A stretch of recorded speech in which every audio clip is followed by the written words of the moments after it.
नगरपालिका आणि नगरपंचायतीची आणि त्या छाननीमुळं संख्या रोडवली का काय असा माझा अंदाज होता. म्हणजे मला वाटत होतं. काही पत्रकार मित्रांनीच मला ते विचारलं की असं काही झालंय का, पण मला खरोखरीच आतमध्ये असं काही जाणवलं नाही तर मी लगेच एकनाथरावांना विचारलं असतं. नाही, मला त्याच्याबद्दल काही माहिती नाही.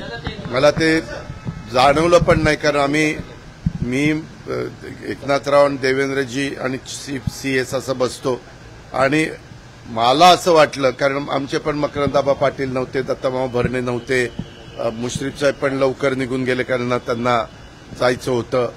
तर माझा असा समज झाला की आज छाननी आहे, म्हणजे ह्याची अर्जांची 288 नगरपालिका आणि नगरपंचायतीची आणि त्या छाननीमुळं संख्या रोडवली का काय असा माझा अंदाज होता. म्हणजे मला वाटत होतं.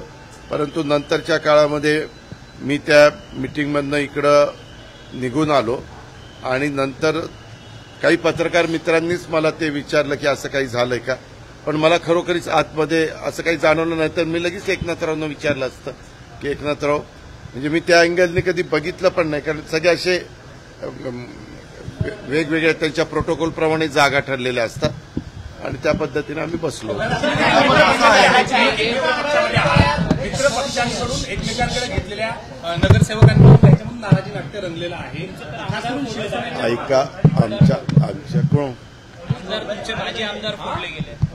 एक मिनिट, प्रत्येक जण आपापला पक्ष वाढवण्याचा प्रयत्न करत असतो आणि निवडणुकीच्या काळात हे प्रमाण मोठ्या प्रमाणावर वाढतं.